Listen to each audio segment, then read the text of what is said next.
Okay, good morning, everyone. My name is Peter Smallage. I'm the New York State Extension Forester, and I run the Cornell Forest Connect program. One aspect of that program is this monthly webinar series that we've run since May of 2007, I think.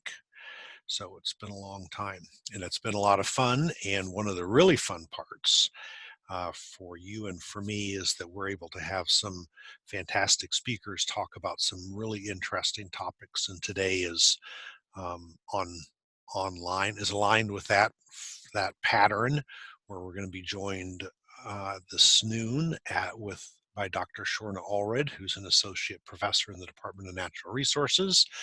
And then, as I recall, this evening, Kristina Ferrare, who's a regional forestry extension specialist out of Onondaga, Central New York, where Syracuse, New York is going to be giving the presentation. So with that, I'm going to stop. I've worked with, I guess I'm not going to stop. I've worked with Shorna and Kristina on a lot of things for a lot of years.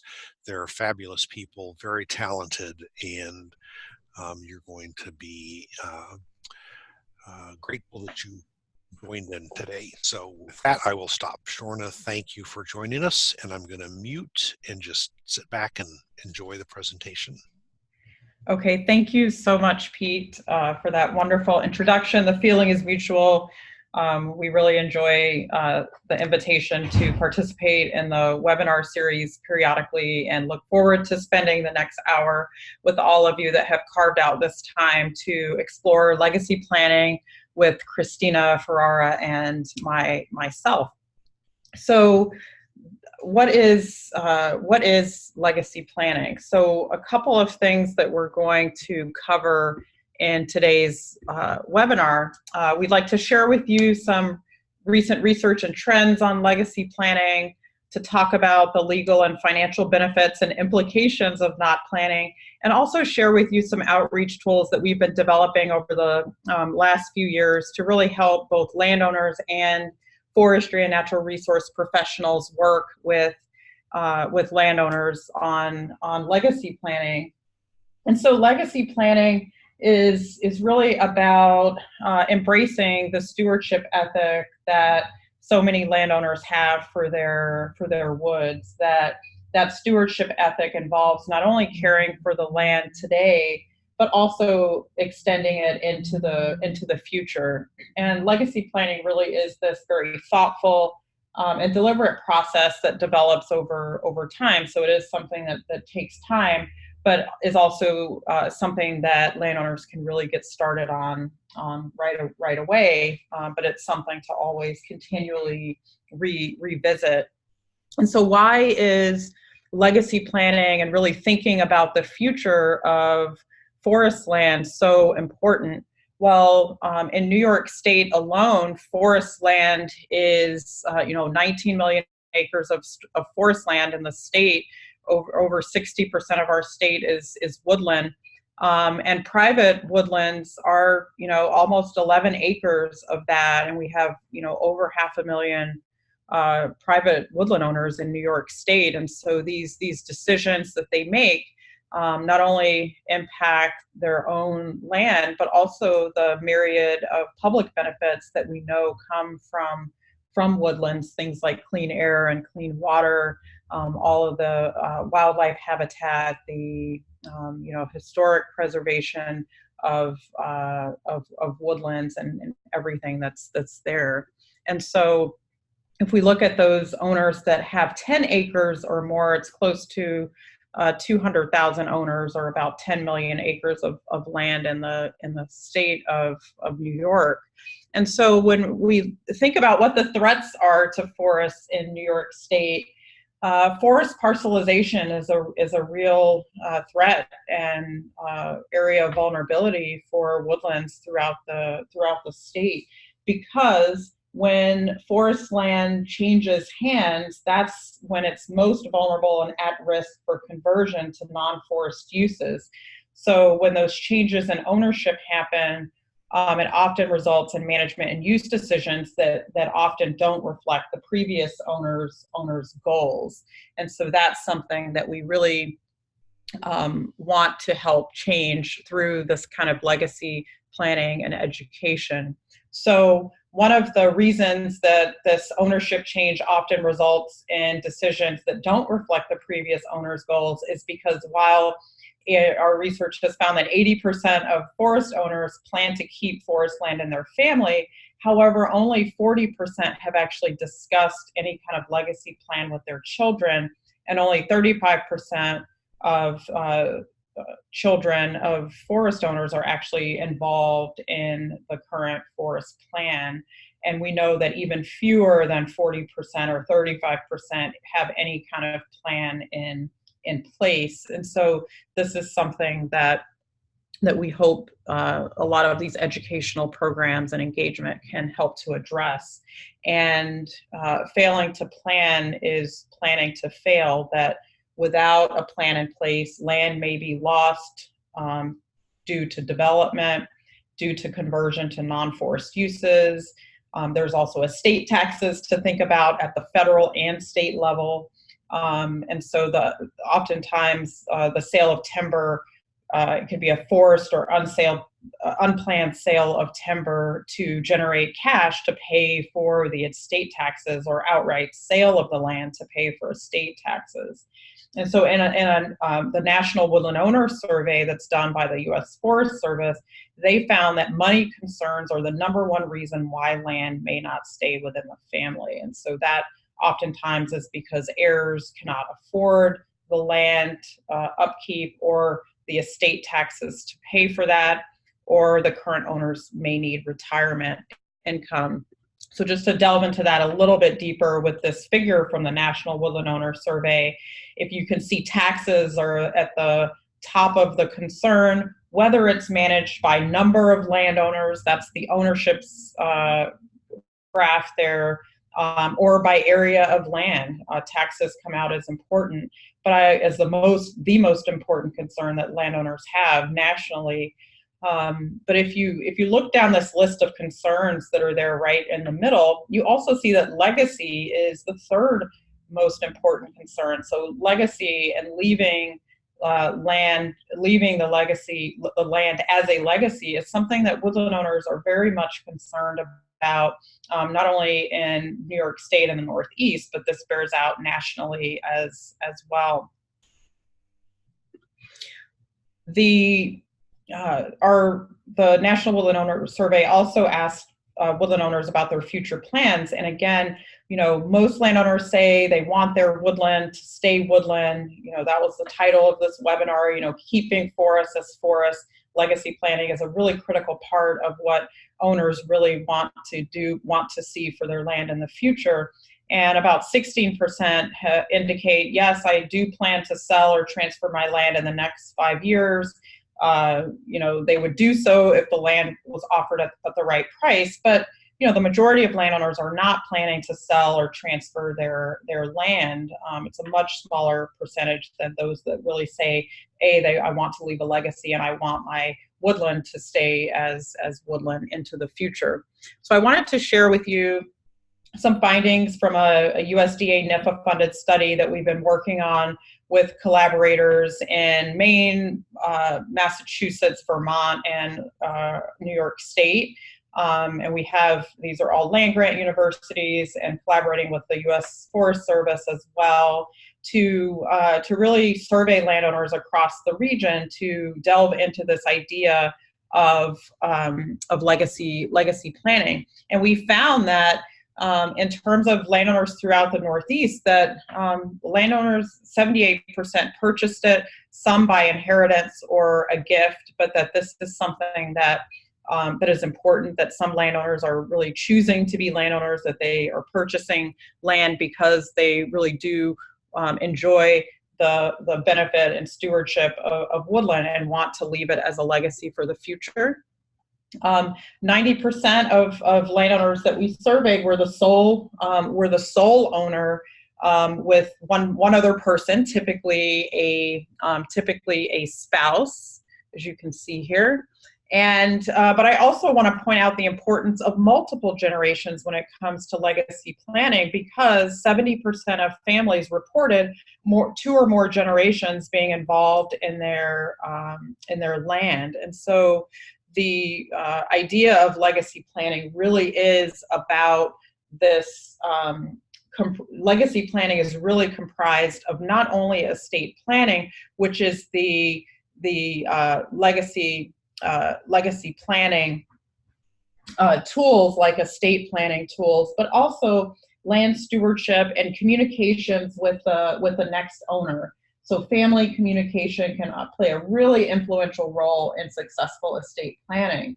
And so sometimes it can be really tempting to kind of move into just the legal and financial tools of, do I work with a land trust or set up an LLC or these different things, but oftentimes it's the family communication and these multiple generations that are involved in the land to find out. So there was a question in the chat box about the estate taxes. So I think that the exemption on the federal estate tax has gone up. It was much lower in the past. It's gone up to 11 million now, and the state is going to eventually get there as far as being consistent with the federal estate tax. This is for New York. However, when taxes are an important issue, I think estate taxes are something that landowners think about. It's become less of an issue with estate taxes since the exemption was raised. However, property taxes are also an important issue for a lot of landowners as well, particularly if they own land in any kind of ex-urban areas. So I think the different types of taxes are also something that landowners are referring to in addition to the estate taxes.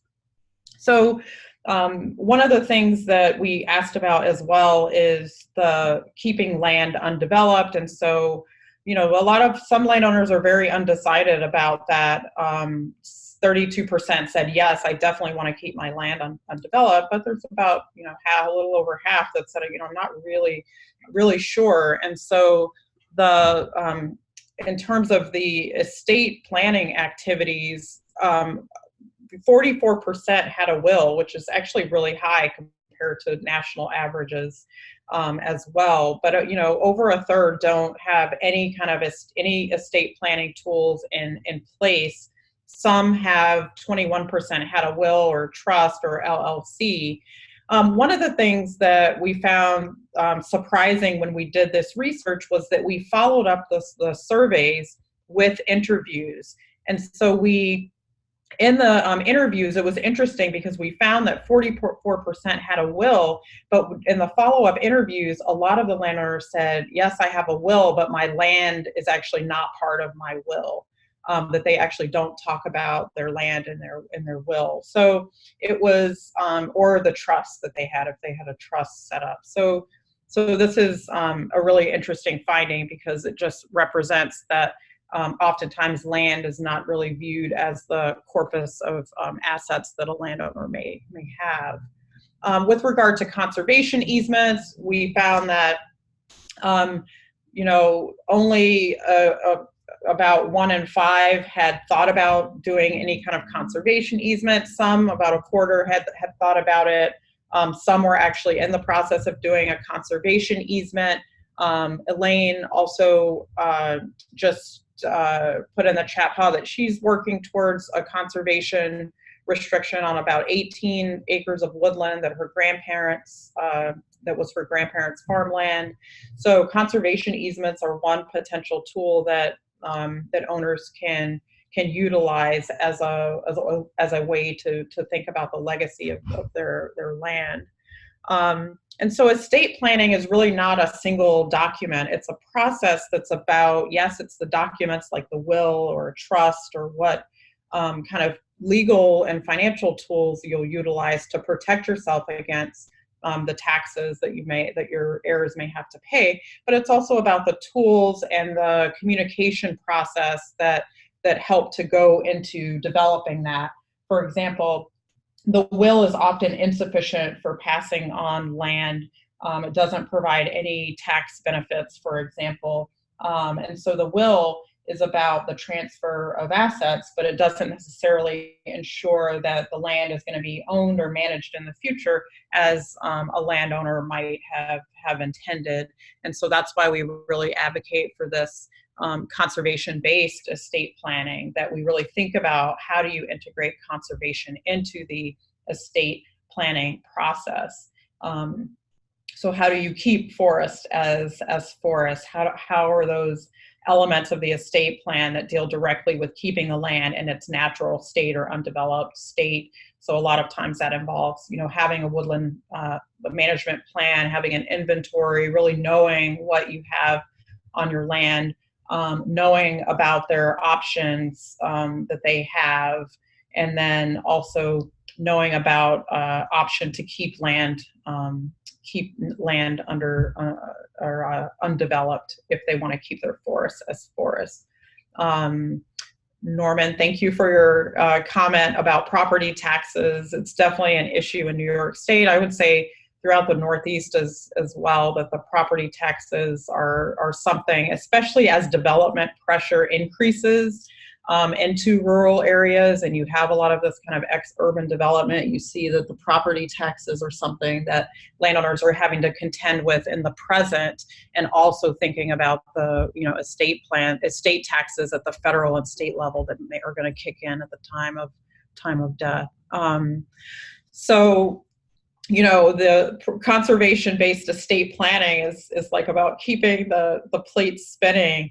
How do you get as much land passed on to the new owner and as intact an ownership as possible, and reduce that conversion and parcelization, that pinch point of land transfer that happens when land is transferred. So that's the goal of conservation estate planning, that land is an asset, but it's so much more than that, right? Land is one of the most valuable assets that we have, because it's a place where memories are created. It's a place where family picnics and hikes and going hunting, and there's a cabin and many family interactions, and even actions that your recreation that you may do in solitude. But the land is so much more than just an asset. It has this very strong heritage and personal value often as well. And so the challenge is, how do you bring those two things together? How do you ensure that both financial and personal needs are met? And so just to elaborate on this a little bit more, so this is a picture of a woman named Alma Jones, who owned land in central Massachusetts, and she was one of the only siblings that remained on the property after her siblings moved away to raise families. She really wanted to stay on the family farm and continue to live there. And as she got older in age, she talked to a land trust and her lawyer about how to keep the farm the way it was. They had a cabin that was built in the 1700s, and she really wanted to see that historically preserved. She wanted to see the woodland preserved into the future. But unfortunately, she passed away before she could actually make a decision. So she had those discussions, but not come to a decision. And so when she passed away, the land went to her three nieces.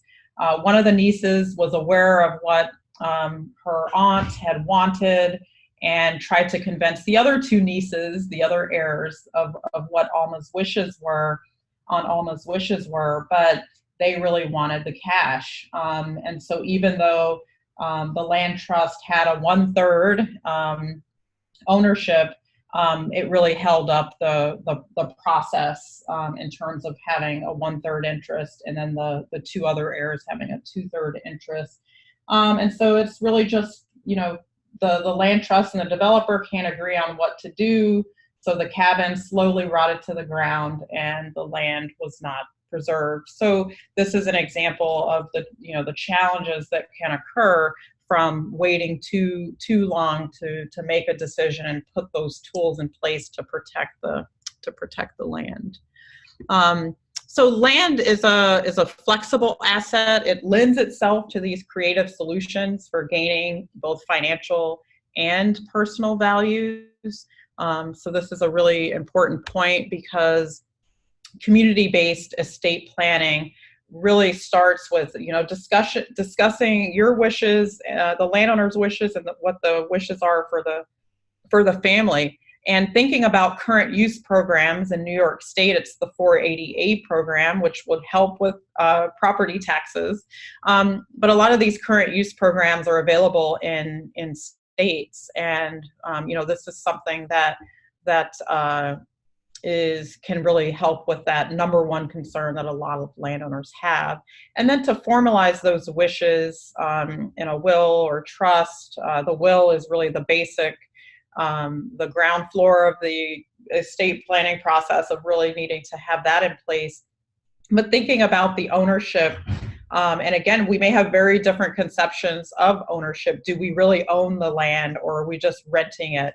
You know, that's a great point. And so that's an excellent point to bring up. You know, we're stewards of the land, and so how do we bring that into the estate planning process to make sure conservation is a key part of the discussions of estate planning, that it's conservation-based estate planning.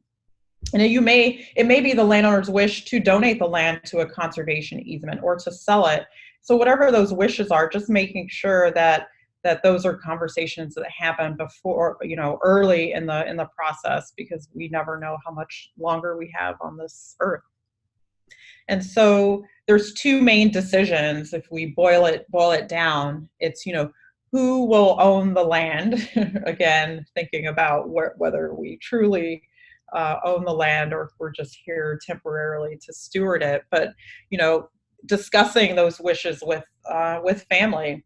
You know, how can we build this into the will, the trust, the ownership type, and how do you want the land to be stewarded into the future? So it could be, you know, enrolling in a current use program, working with a conservation easement that will restrict development, for example. You know, a conservation easement will typically have development restrictions so that, you know, that land will never be developed. You could think about donation or sale to a conservation NGO. And so those decisions, you know, who and how. And for example, like if we were thinking about a timber harvest, and this is kind of a the Ties to the Land program at Oregon State called an heirloom scale, thinking about your land. And a 1 is, you know, my woods are a financial asset and nothing more. And a 10 is really that strong legacy ethic of really wanting to pass a legacy on to future generations, to really steward the land into the future. And 5 is just kind of, oh, you know, it would be nice to do the right thing, but I also need some money. So this is kind of like an heirloom scale, they call it, of, you know, your property. A 10 is your property as a priceless heirloom to be stewarded at all costs, and a 1 is at the other end of your land just being a financial asset. So if we think about that as a timber harvest, and then we have the future of the land, you know, so the legacy is about really engaging the family in protecting and building that legacy into the future.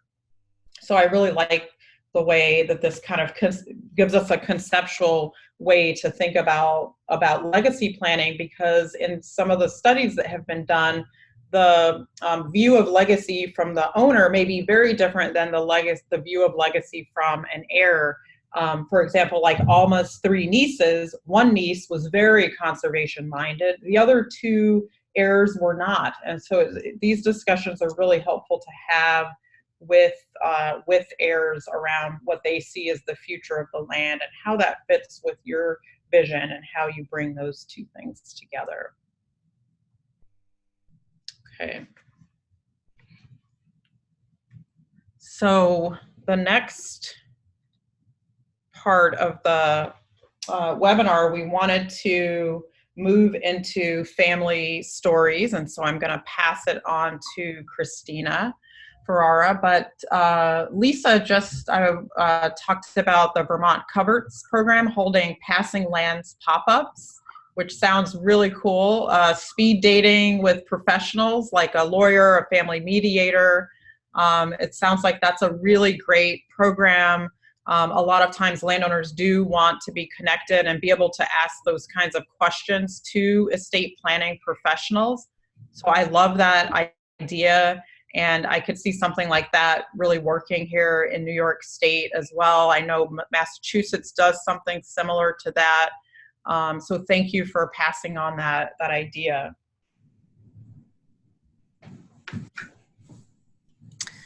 Shorna, could you unshare your screen?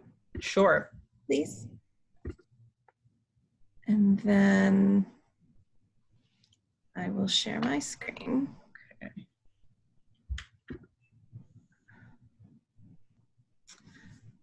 Hi, everybody. Thank you, Shorna, for the first part of our presentation today. And in talking about the situation with Alma Jones, obviously that was not the best outcome in line with the wishes of Alma or her niece. But we have some other family story examples that were gathered during the NEFA project to showcase ways that families can work together to meet different family needs. And the Riley family is the first example that we have today. This is Beatrice Riley, and she owned 280 acres and was very committed to the land. She loved the land.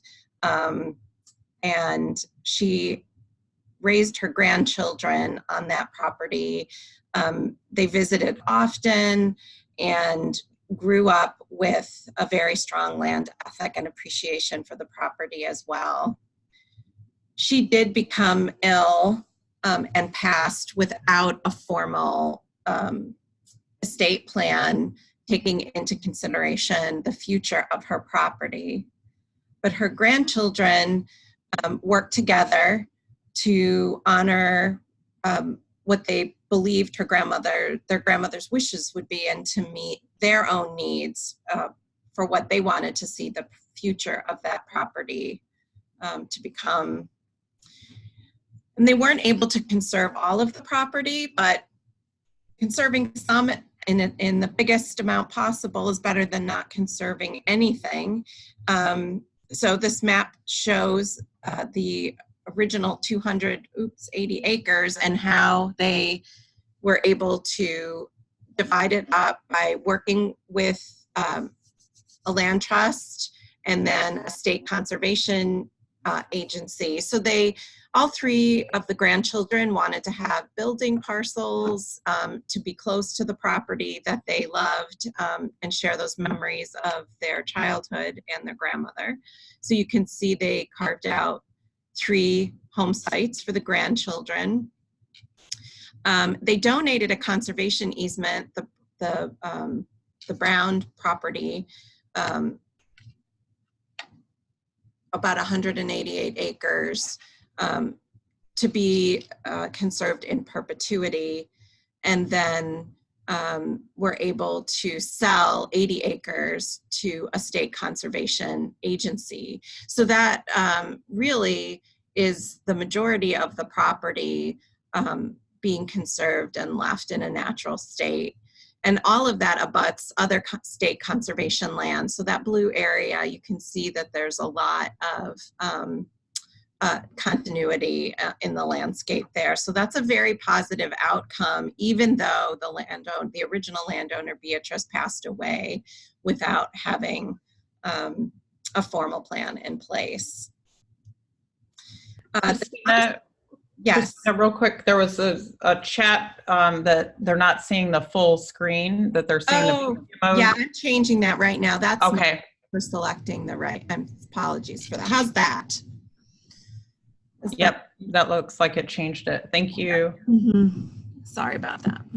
So the Thompson family is our next example, and they had a 45-acre property, and it was about to change hands from 3 owners to 12 owners.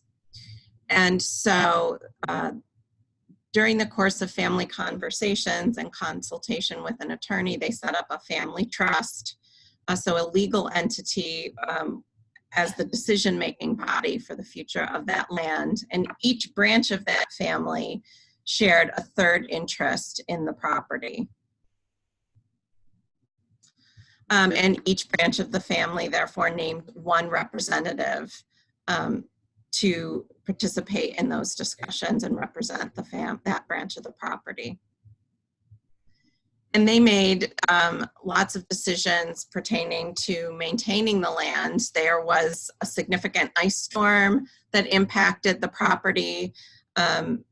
They decided to engage with a consulting forester to address their response to the ice storm. They joined a current use program in the state in order to take advantage of reduced property taxes. And they plan to implement a timber harvest so that the proceeds from that timber harvest could be then redirected back into the property to help maintain the property. And then all 3 branches of that family meet annually on, I think this is the 4th of July, for a big family picnic, and are still able to share and enjoy the property together.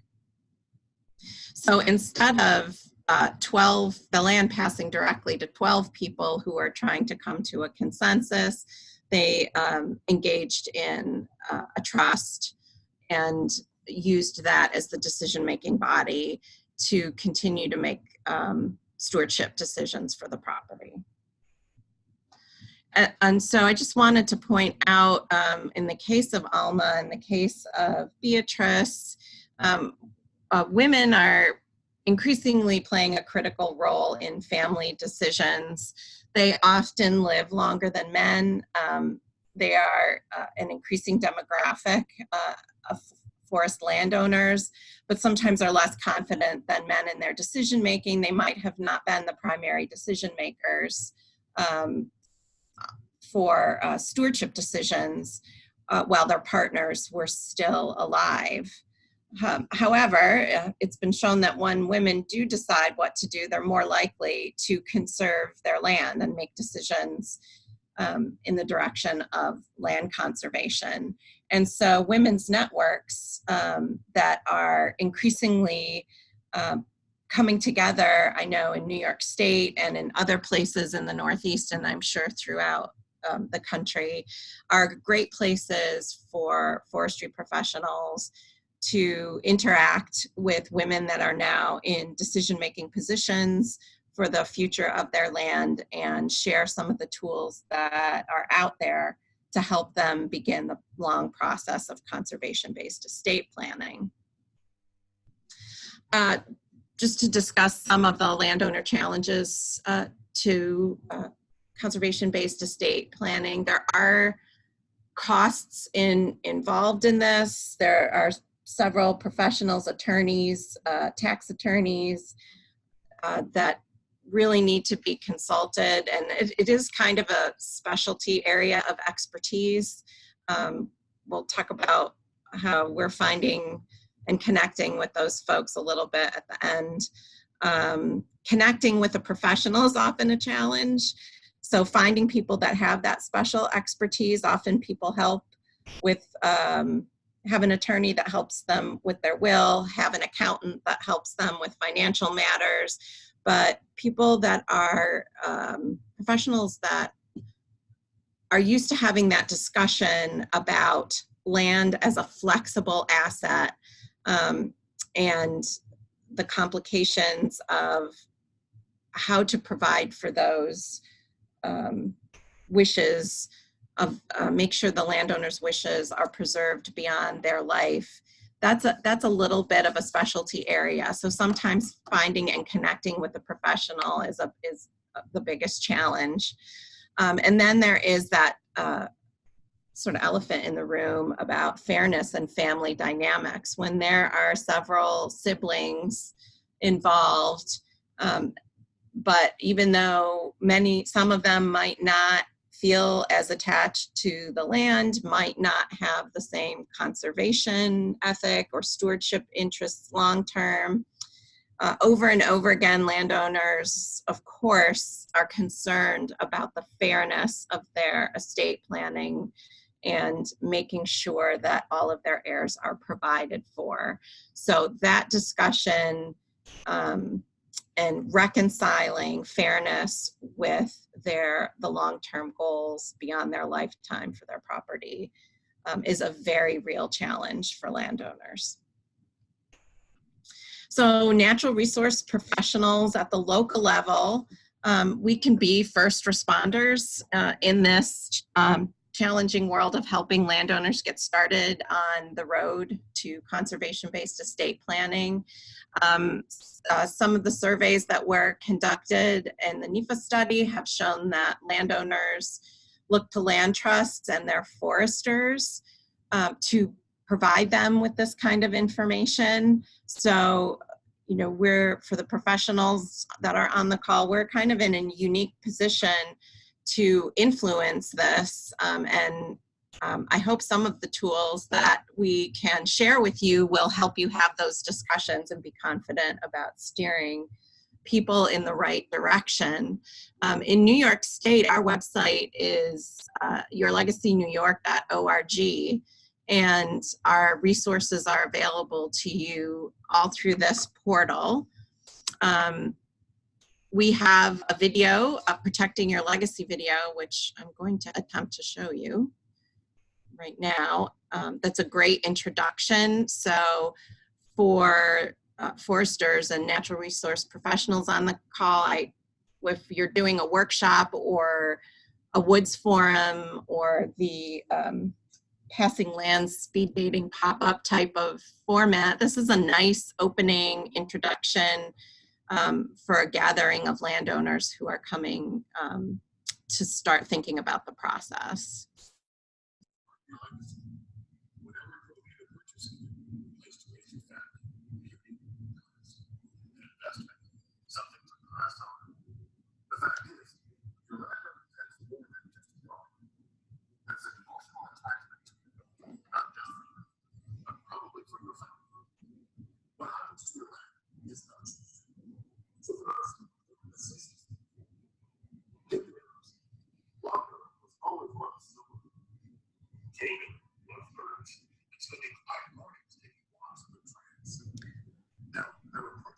Kristina, the sound is not coming through on the video. Oh, it isn't? No, I'm not sure why, but we can't hear it's just the sound is very low.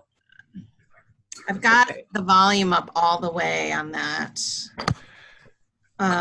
Kristina, if you go to the share tab, I'm trying to remember how to do this.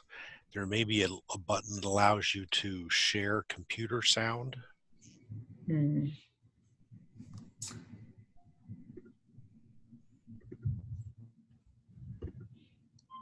I've had the same problem before, and I'm trying to remember how I fixed it. Let's see. I guess the other thing is, if this video is available online, people can watch it online. Yeah, it is online. It is. It's at Your Legacy. Oh, I've got it. I've got it. Okay. Let's try that one more time. Yes. I'm gonna rewind this all the way. Thanks, Pete. That was much needed. Well, see if it works. Well, true.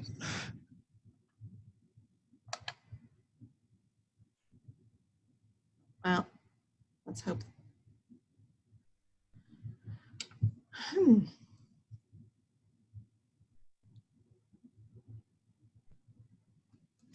Well, I've locked up my computer, I believe. See, so there, I told you not to thank me. So let's see. Apologies, folks. Christina, I can pull up the PowerPoint and scroll through it. Yeah, I Or think click through it. that's Why don't we do that? probably best. I'm getting, There's just a few more. yeah, there's just a few more slides. Okay. So if you stop your sharing and then I'll start mine. All right, there we go.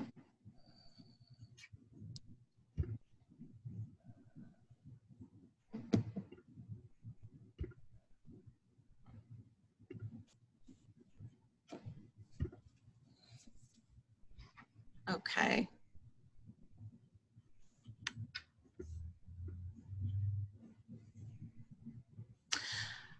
Great, so I'd encourage everybody to check out that video on our yourlegacynewyork.org. And in addition to that, we have some conversation starters that are available.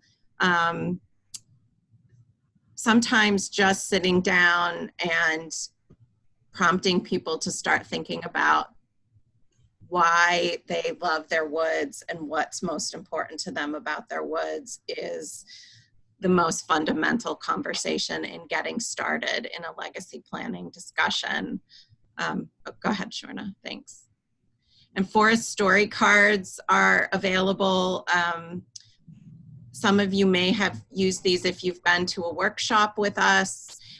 They encourage people to have a dialogue about their forest. There are several different high quality photographs of woodlots and people and wildlife and flora, along with some other things like a picture of a highly fragmented landscape with a development in it, a picture of a fracking pad.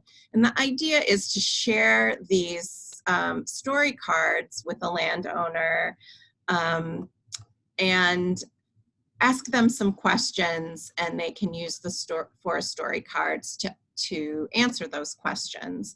So they come with a little bit of instructions, as you can see in the picture there, but some of the ways we've used them is to ask landowners to pick 3 photos that demonstrate what they love the most about their woods, or pick a photo of what they are most concerned about.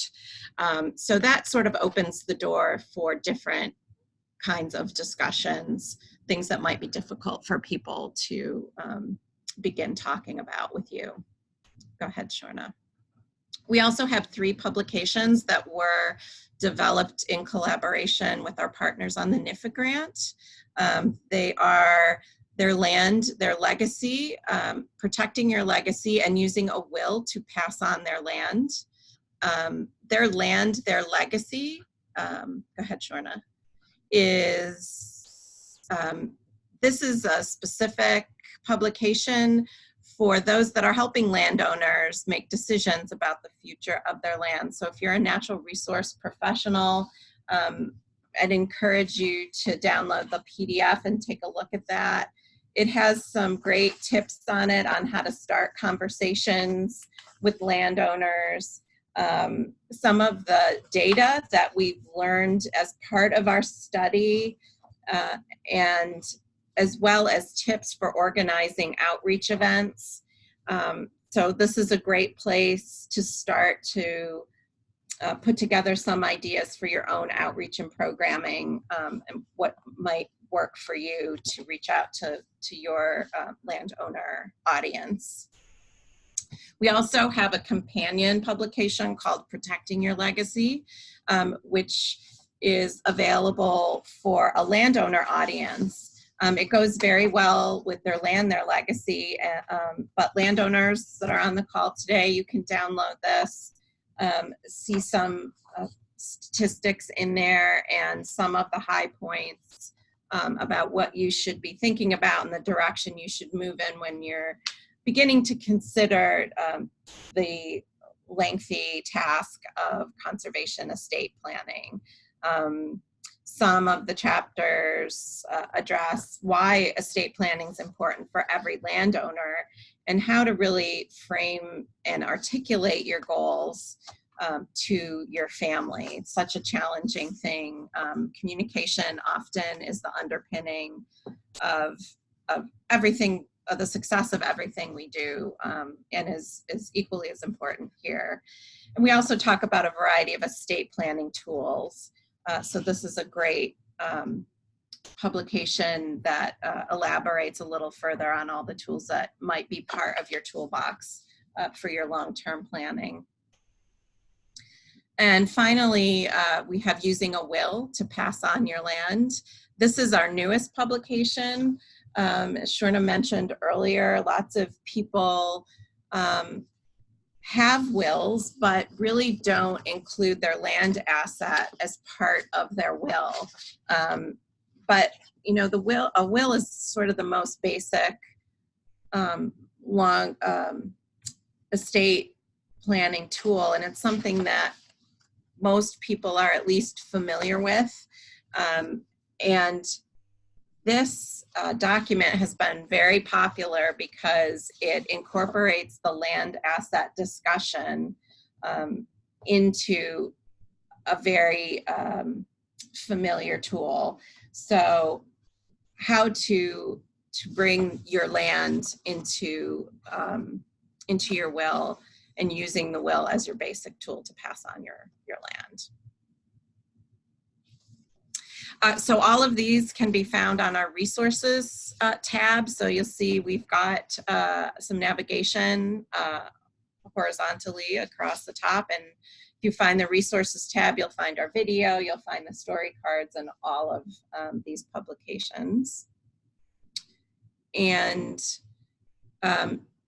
our natural resource professionals, we can look to them to connect landowners with trusted professionals with experience in land, or another landowner that has gone through the process. So part of what I'm always trying to work on is developing a list of attorneys and accountants that are comfortable working with rural landowners and the issues that rural landowners are facing with passing on their land asset. So as we all work in our local areas and come upon these professionals that we invite to speak at our workshops, it's important to get their permission. They're often quite happy to leave us with business cards and be able to share that information with landowners. And also, as we've learned from other studies, there's nothing quite like a recommendation from a peer. So a neighbor, another landowner that is somewhere along the trajectory of estate planning is an invaluable resource. So if you're putting together some outreach event and can invite one or two landowners to discuss their experience, their own experience with estate planning, that is a tremendous tool to inspire other landowners, demystify the process, and help people learn from each other's experience. Okay, women's networks, again, are very important to connect with. If you have an opportunity to reach out to Women in the Woods, women's outdoor networks, as women increasingly find themselves in decision-making positions on their woodlots. They are great, a great audience to connect with, to help them start thinking about stewardship beyond their lifetime. So just touching again on some of the outreach impacts that we've learned through some follow-up surveys through the NIFA grant. 70% of those surveyed did move forward in some way, even in a small way. So having conversations with their family, contacting another professional, they got the ball rolling somehow. And surveys in Oregon and New York also found that 71% of those surveyed moved forward in some way. So natural resource professionals are in a position to positively influence this issue, we can help landowners get on the right track and think about extending their goals and objectives beyond their lifetime. And so that's a pretty powerful position for us to be in. And I'm excited to be part of this. And I also think it's encouraging to see that people are willing to take action when they have access to the right kind of resources and tools. But just a caution and a reminder, be patient. It is a very long process. Forests do develop over years, and so families just make decisions over years. And decisions can be very infrequent because estate planning is complex. We often, liken this to silviculture. Silvicultural decisions take decades to play out. You can also pair silviculture with conservation-based estate planning. So I know stewardship plans in New York State, one of the things that can be included is legacy planning as a suggestion. It makes sense to include silviculture with conservation estate planning. They are both long-term and can complement each other as they both take years to not only implement, but realize the benefits from. And as natural resource professionals, we're often looked to and will probably be increasingly looked to for assistance. So we should recognize that opportunity and be prepared to help with the resources that we have. So I do want to open up for discussions and questions.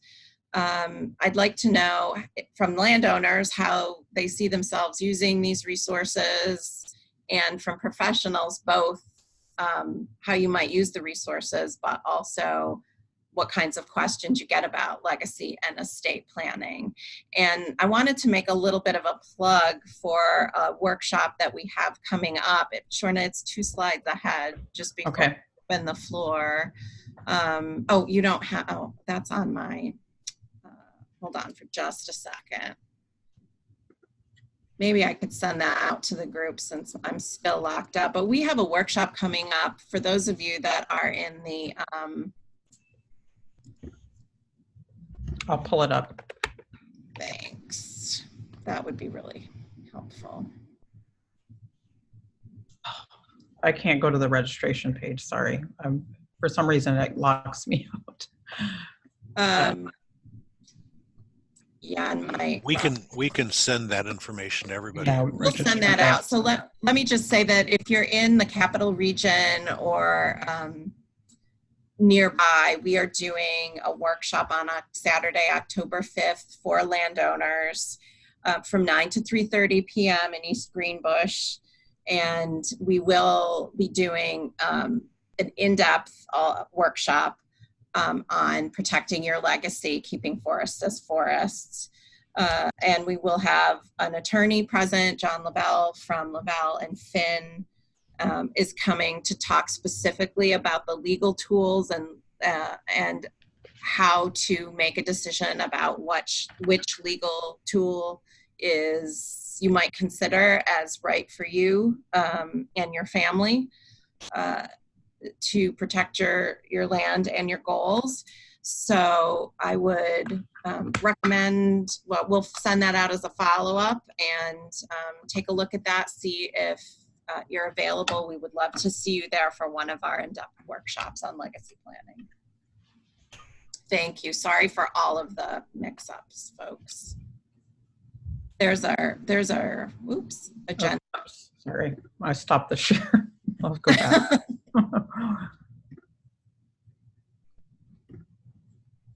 Let's see. Yeah, so this is the agenda for the workshop, and if you want to register, the registration link is here on the webpage, yourlegacyny.com. It's the link is for the agenda, as well as the registration is right on the home page.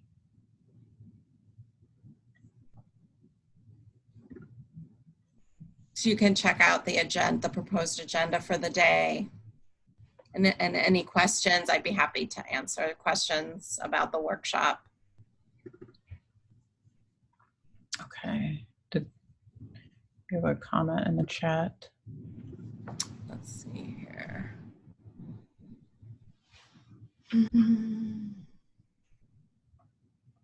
Yeah, no, I agree. I think it is. We hear that from a lot of landowners, that it's difficult sometimes to find an estate planning professional that is willing to kind of build in conservation and woodland into the estate planning process beyond looking at land just as a financial asset. So that's something we're trying to change.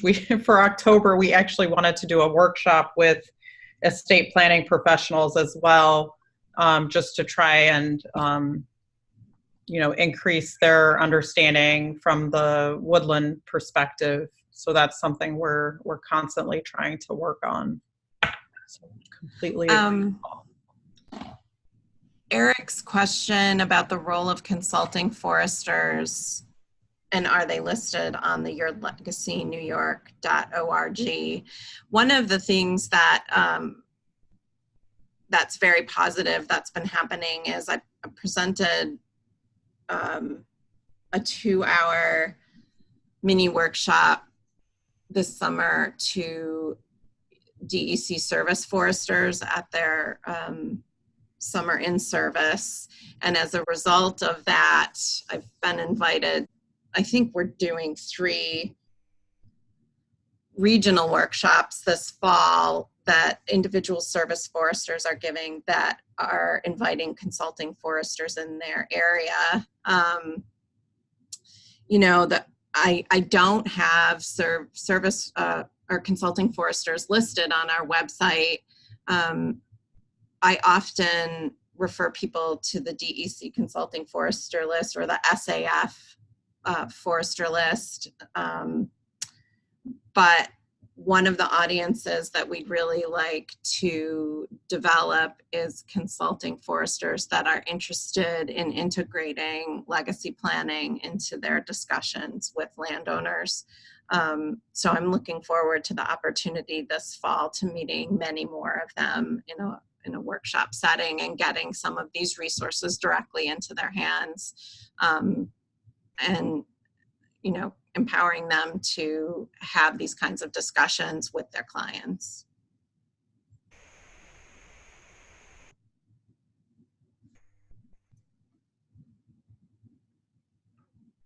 I'm having a and I think we could also link to the DEC and SAF consulting forester lists. Yeah. That's something we could certainly add to our website as a list, as a resource, because that's important. Mm-hmm.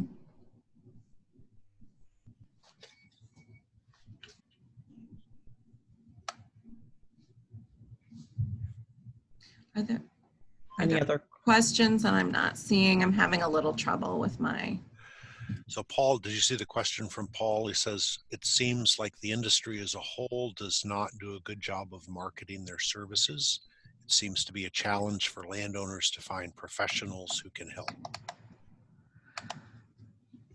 Yes, so that was what I was speaking to earlier, that that as far as estate planning professionals, that is something that we hear from landowners a lot, is that it's difficult for them to find, a tax attorney that really understands land beyond it being a financial asset.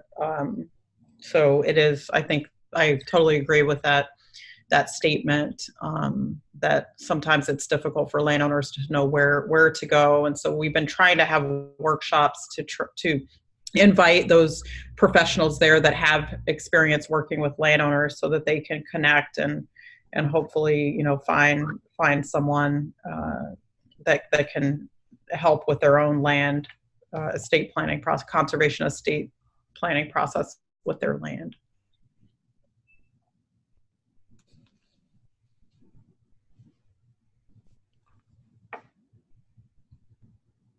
Okay. I mean, you all did a good job of keeping up with questions as you were going along, I thought. So Okay. are there other questions that people would like to ask of Shorna and Kristina?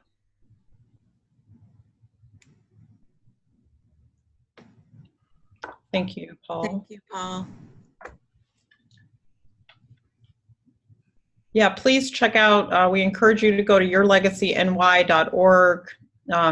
Thank you for the suggestions on, what we could add to the site to make it even more useful to landowners and professionals. So please check it out, the video and other resources that are under the resources tab, and the workshop that we're having in the Capital Region is October 5th. So please feel free to share that with landowners or professionals in your network, or consider attending yourself.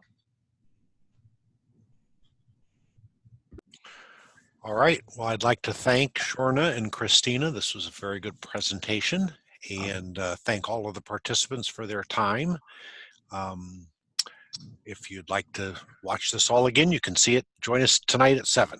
So I'll say that, or the third Wednesday of every month. Thanks, everyone. Thank you all for. Thank you all. Thank you, Shorna and Kristina, very much. Yep.